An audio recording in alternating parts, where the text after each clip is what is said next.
Hello everyone, I am Astha Sharma, Assistant Professor from Indraprasth Law College, and this is our fourth video for BLLB 9th semester Criminal Procedure Code. And in this video we will discuss our topic FIR, that is First Information Report. So first of all we will discuss कि FIR होता क्या है. FIR is a document that places on record the victim sides of the story. तो इस बात से ये clear है कि एफआईआर जो होता है हमेशा विक्टिम लिखवाता है, मतलब जिसके अगेंस्ट कुछ हुआ है वो हमेशा एफआईआर लिखवाता है. FIR acts as a tool on which police authorities base and start their investigation. FIR एक ऐसा टूल होता है जिसके बेसिस पे पुलिस ऑफिसर्स अपनी इन्वेस्टिगेशन स्टार्ट करते हैं. तो इट इज़ क्लियर कि बिना एफआईआर की इन्वेस्टिगेशन कभी भी स्टार्ट नहीं होती है. तो अगर आपको इन्वेस्टिगेशन स्टार्ट करानी है उसके लिए आपकी एफआईआर रजिस्टर्ड जरूर होनी चाहिए. Section 154(1) of the Criminal Procedure Code, hereinafter referred to as CRPC 1973, makes it clear that an FIR can be registered in cognizable offences only. और थर्ड पॉइंट क्या है कि जो एफआईआर होता है वो सिर्फ कॉग्निजेबल ऑफेंसेस के लिए रजिस्टर हो सकता है, नॉन कॉग्निजेबल ऑफेंसेस के लिए एफआईआर नहीं होती है. So here we have discuss three things. First is कि एफआईआर हमेशा विक्टिम के साइड से होता है. सेकेंड इज़ एफआईआर के बाद ही हमेशा इन्वेस्टिगेशन स्टार्ट होती है. एंड थर्ड इज़ एफआईआर हमेशा कॉग्निजेबल केसेस के लिए होता है, नॉन कॉग्निजेबल केसेस के लिए एफआईआर नहीं होती है. Section 154. Section 154 Information in Cognizable Cases.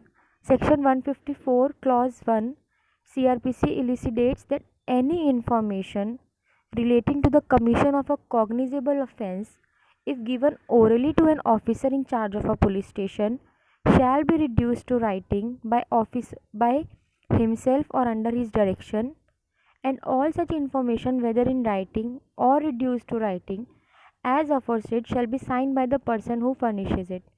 इसका मतलब ये है कि अगर कोई पर्सन जाके ओरली अपनी एफआईआर लिखवाता है तो जो ऑफिसर इन चार्ज होता है पुलिस स्टेशन का, उसको वो सब चीज़ें रिटर्न में नोट डाउन करनी होती हैं. अब उसको वही सब लिखना होता है जो भी विक्टिम लिखवा रहा है अपनी एफआईआर में, मतलब जो जो उसके साथ हुआ विक्टिम वो सब कुछ लिखवाता है. या तो ऑफिसर इंचार्ज खुद करता है या फिर वो उसको किसी को डायरेक्शन दे सकता है कि भाई तुम ये एफआईआर नोट डाउन कर दो. और एफआईआर हमेशा जो पर्सन लिखवा रहा है उसके साइन हमेशा होने चाहिए एफआईआर पे. सेक्शन 154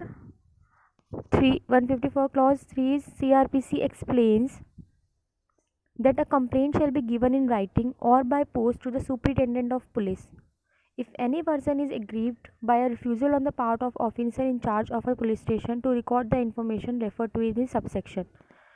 इसका मतलब ये है कि अगर ऑफिसर इंचार्ज मना कर देता है एफआईआर लिखने से कि मैं एफआईआर नहीं लिख रहा, तो उसके बाद आप किसको दे सकते हो अपनी एफआईआर रिटर्न में दे सकते हो या फिर पोस्ट के थ्रू दे सकते हो सुपरिटेंडेंट ऑफ पुलिस को.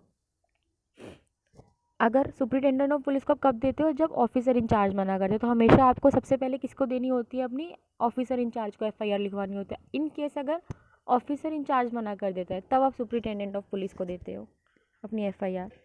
The Superintendent of Police, upon receipt of such complaint, if satisfied that such information discloses the commission of cognizable offence, shall either investigate the case himself or direct an investigation to be made by any officer subordinate to him. अब अगर police officer को complaint के बाद या FIR register होने के बाद ये पता चलता है कि हाँ भाई जो भी लिखा गया है उसके बेसिस पे कोई कॉग्निजेबल ऑफेंस कमिट हुआ है, मतलब अगर एफआईआर के थ्रू पता चलता है कि हाँ भाई नॉन कॉग्निजेबल ऑफेंस है, इतना सीरियस हीनियस क्राइम नहीं है, तब तो इन्वेस्टिगेट नहीं करेगा. लेकिन अगर उसको एफआईआर के थ्रू पता चलता है कि जो ऑफेंस है वो कॉग्निजेबल ऑफेंस है, तो सुपरिटेंडेंट ऑफ पुलिस या तो खुद इन्वेस्टिगेट करेगा केस को या फिर किसी अपने पुलिस ऑफिसर को जो कि उससे सबऑर्डिनेट है उसको. तो अब क्या है, या तो ये कौन है सुपरिटेंडेंट ऑफ पुलिस है तो खुद इन्वेस्टिगेट करेगा केस को, इन्वेस्टिगेशन करेगा, या फिर अपने किसी सबऑर्डिनेट को बोलेगा कि वो इन्वेस्टिगेशन करे.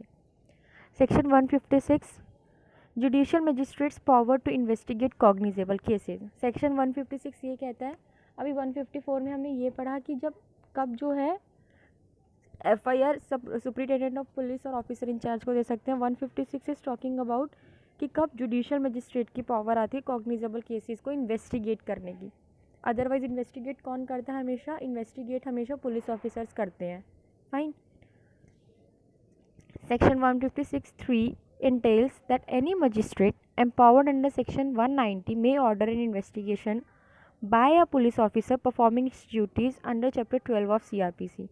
It means जो मजिस्ट्रेट है, मजिस्ट्रेट ऑर्डर कर सकता है.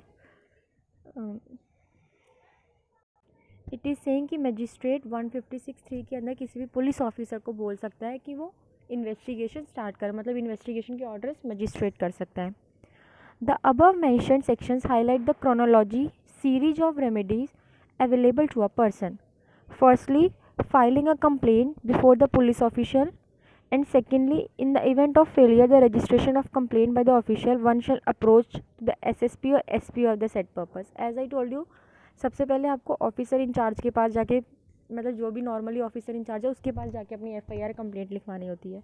अगर वो मना कर देता है तब आप station house officer SSP superintendent of police के पास जाते हो. और अगर तब भी नहीं होती है, मतलब अगर ऑफिसर इंचार्ज के बाद अगर SSP भी आपकी कंप्लेंट रजिस्टर करने से, FIR रजिस्टर करने से मना कर देता है, तब क्या होता है? तब आप मजिस्ट्रेट के पास जाते हो, भाई they are not taking up my FIR और मुझे अपनी FIR लिखवानी है. However, if the complaint is not registered even after then the next remedy is to seek help from the judicial magistrate. तो मतलब आप जुडिशियल मजिस्ट्रेट के पास अपनी complaint लिखवाने बिल्कुल एंड में जाते हो, जब स्टेशन हाउस ऑफिसर या फिर ऑफिसर इंचार्ज आपकी कंप्लेंट रजिस्टर करने से मना कर देता है. Honorable Apex Court citing various judgments has clarified the right approach for registration of FIR. अब डिफरेंट केस लॉज आर है जिसमें पूरा एक प्रोसीजर दिया गया कि कैसे आप कब कब किस किस के पास जाके अपनी FIR रजिस्टर करा सकते हो. It's Kamrul Hussain AIR 1942.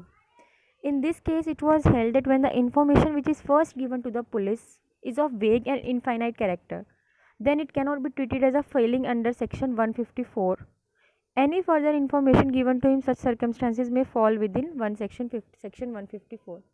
मतलब अगर आप कोई इन्फॉर्मेशन जो है वेग है या आपको खुद ही नहीं पता एक्चुअल में हुआ क्या था, you are not sure about कि एक्चुअल में ये हुआ था, ये हुआ है, और उस बेसिस पे अगर कोई आपकी कंप्लेंट रजिस्टर नहीं करता है तो फिर वो 154 के अंदर नहीं आएगा. बट अगर और किसी बेसिस पे कोई आपकी मना, जैसे आप जाते हो, आपको सब कुछ पता है क्या हुआ था, कैसे हुआ था, और तब भी कोई आपकी कंप्लेंट लिखने से मना कर देता है, तब वो 154 के अंदर आएगा.